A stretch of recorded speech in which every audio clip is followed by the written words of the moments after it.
Olá, tudo bem com você? Graça e paz. Hoje eu vou terminar a minha meditação no capítulo 27 do Evangelho segundo escreveu Mateus. Eu já falei sobre quando Jesus foi entregue a Pilatos, ele foi julgado por Pilatos, depois ele foi entregue aos soldados, o Simão carrega a cruz de Jesus, o Simão Cirineu, e falei também sobre a morte de Jesus. E neste vídeo eu vou falar sobre o sepultamento de Jesus e a guarda do sepulcro. E aí encerra o capítulo 27. Diz assim: caindo a tarde, veio um homem rico de Arimateia, chamado José, que era também discípulo de José. Veja bem que mesmo no Sinédrio era formado por um grupo de homens, era composto com mais de 70 homens, e estes homens, eles julgavam as causas religiosas ali em Israel, no tempo de Jesus. E a maioria do Sinédrio era composta de fariseus e também de saduceus. Mas, mesmo entre estes homens, que eram seguidores da lei, existia ali, pelo menos a Bíblia cita 2 homens, que eles eram discípulos de Jesus. Eles seguiam Jesus. Ou seja, eles reconheciam o Senhor Jesus como o Machia de Israel. Por isso que, caindo a tarde, veio um homem rico de Arimateia. Arimateia era a região de origem de José. Lá em João, no capítulo 19, o evangelista João, ele traz mais detalhes. Depois disso, José de Arimateia, está aí no versículo 38, que era discípulo de Jesus, ainda que ocultamente, pelo receio que tinha dos judeus, rogou a Pilatos que permitisse tirar o corpo de Jesus. Pilatos lhe permitiu.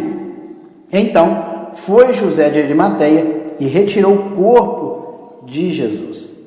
E também, olha aí o 39, e também Nicodemos. Quem era Nicodemos? João, provavelmente existia outras pessoas com o mesmo nome de Nicodemos. João, para que nós pudéssemos saber quem era este Nicodemos, João diz assim: aquele que anteriormente viera ter com Jesus à noite. Está no mesmo evangelho que João escreveu, no capítulo 3. E neste capítulo 3, versículo 16, este versículo maravilhosíssimo, este versículo é o texto áureo da palavra do Senhor, porque Deus amou o mundo de tal maneira que deu seu Filho unigênito, para que todo aquele que nele crê não pereça, mas tenha a vida eterna. Foi para Nicodemos que Jesus falou esta frase maravilhosa. E, provavelmente, no início da conversa, Nicodemos não entendeu muito bem o que Jesus estava querendo dizer para ele. Se você ler o capítulo 3 todo, você vai chegar a essa conclusão.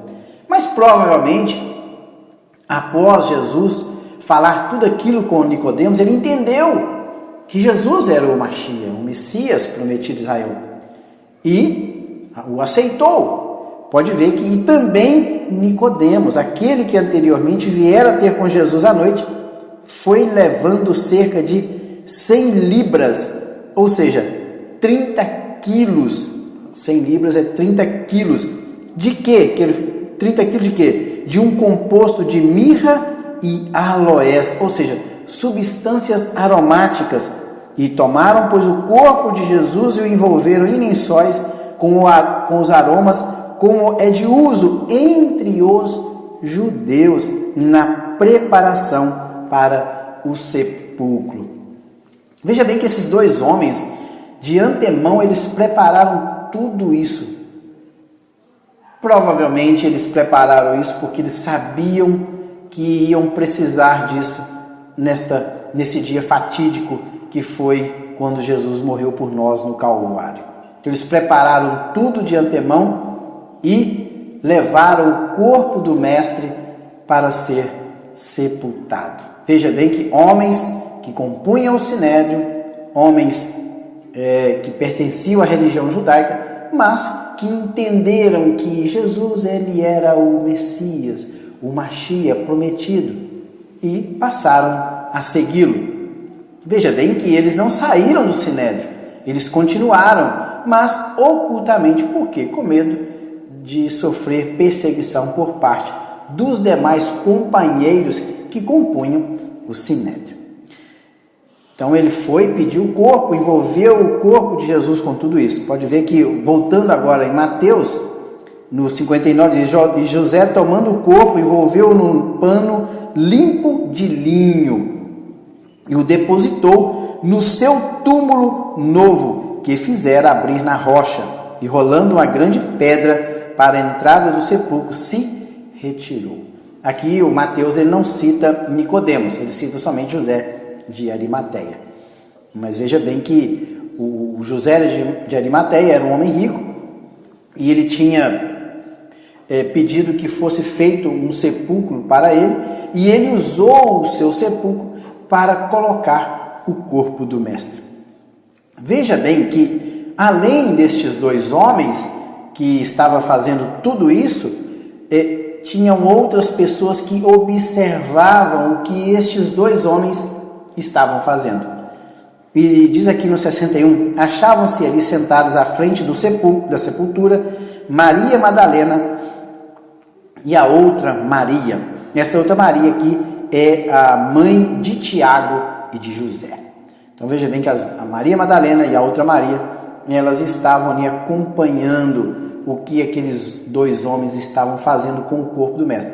Até porque elas queriam saber onde é que ele haveria de ser colocado. 62 diz que no dia seguinte, que é o dia da preparação, reuniram-se os principais sacerdotes e os fariseus e, dirigindo-se a Pilatos, disseram-lhe: Senhor, lembrando-nos de que aquele embusteiro, enquanto vivia, disse: depois de 3 dias ressuscitarei. Disso os judeus se lembraram e eles usaram uma palavra aqui que é embusteiro. Pode ver aí no versículo 63. Disseram-lhe: Senhor, lembramo-nos de que aquele embusteiro, enquanto vivia, disse. Então, embusteiro aqui, a palavra significa enganador, vagabundo, impostor. Veja o termo chulo com que os judeus usaram para se dirigir à pessoa do seu Salvador, do Salvador da nação de Israel. Por isso que diz que ele veio para os que eram seus, mas os seus não o receberam. E este dia da preparação aqui, eles estavam provavelmente no 6º dia da semana, e era na viração do dia, então eles já estavam preparando para o dia seguinte, que era o Shabat. Então Jesus ele permaneceu na sepultura no sábado, e no primeiro dia da semana ele ressuscitou dentre os mortos. Ou seja, Jesus morreu no 6º dia, por volta das 3 horas da tarde ele se entregou por nós. No Shabat ele permaneceu na sepultura, e após o Shabat, no primeiro dia da semana, ele ressuscita. Por isso que eles ficaram preocupados, porque no dia seguinte era o dia da preparação, o dia do Shabat. Então eles pediram para Pilatos algo. Veja bem no 64. Ordena, pois, que o sepulcro seja guardado com segurança até ao terceiro dia, para não suceder que, vindo os discípulos, o roubem e depois digam ao povo: ressuscitou dos mortos. E será o último embuste pior do que o primeiro. Embuste, que ele usou a palavra engano. Esse enganador, ou seja, o último engano será pior do que o primeiro. Por que pior? Porque aquilo que ele dizia se cumpriu. Era esta preocupação dos principais membros do Sinédrio e dos fariseus e dos escribas. Eles estavam preocupados. Por quê? Ele dizia algo e depois este algo acontece, então o último erro, o último engano seria pior do que o primeiro. Então a ideia das pessoas que compunham o Sinédrio, dos fariseus, dos escribas, a preocupação era grande. E eles pensavam o seguinte, que os discípulos poderiam vir à noite e roubar o corpo. Agora, se pensarmos por outro lado, qual seria a vantagem para os discípulos roubar o corpo de Jesus, colocar em outro local e depois inventar uma mentira que o mesmo havia ressuscitado? Qual seria o poder dessa mensagem? Que mensagem os discípulos, os apóstolos de Jesus, trariam para as pessoas? Uma mentira de um Jesus que morreu e que não ressuscitou? Eu penso que esses fariseus e esses anciãos do povo, eles não pensaram nesta hipótese, porque jamais os apóstolos, eles fariam algo desta natureza, roubar o corpo do mestre e depois inventaram uma mentira, um engano de que ele havia ressuscitado e proclamar um evangelho falso, baseado em mentiras. Esse evangelho não teria valor nenhum, não teria nenhuma credibilidade. Um evangelho estruturado no engano, na mentira. Então não fazia nenhum sentido aquilo que os fariseus e os anciãos do povo estavam pensando. E no versículo 65, Pilatos ele atende ao pedido.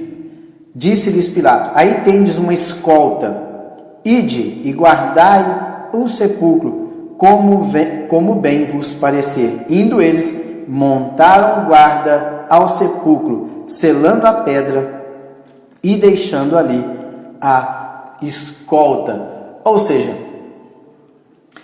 eu penso que os fariseus e anciãos, eles olhavam para Jesus e viam em Jesus algo diferente. Porque eu creio o seguinte, que se eles não vissem na pessoa do Senhor algo diferente, por que toda esta preocupação? Mesmo depois de morto, a pessoa do Senhor Jesus assombrava os judeus, principalmente os fariseus, os anciãos e os escribas. A pessoa de Jesus ainda assombrava a mente deles. Será que eles estavam preocupados, com dúvidas a respeito do Messias? Ou será que os seus corações estavam tão endurecidos que eles não queriam aceitar a pessoa de Jesus como seu Machia? Não sabemos. Veja bem que mesmo quando Jesus nasceu ali em Belém da Judéia, veja que os anjos se manifestaram para os pastores que estavam no campo. Uma estrela apareceram para os magos do Oriente, lá na Mesopotâmia. Eles saíram de lá, porque foram guiados pela estrela do Messias, e vieram adorar, trouxeram-lhe presentes. Os pastores do campo também viram os anjos cantando e anunciando o que tinha acontecido.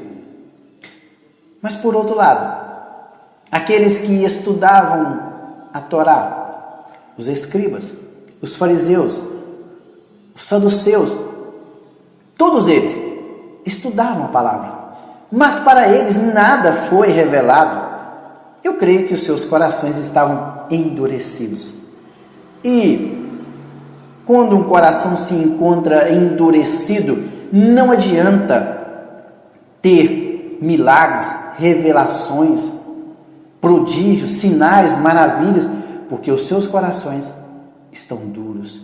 Mas quando um coração se encontra quebrantado, aí sim a palavra do Senhor entra neste coração e faz uma mudança completa.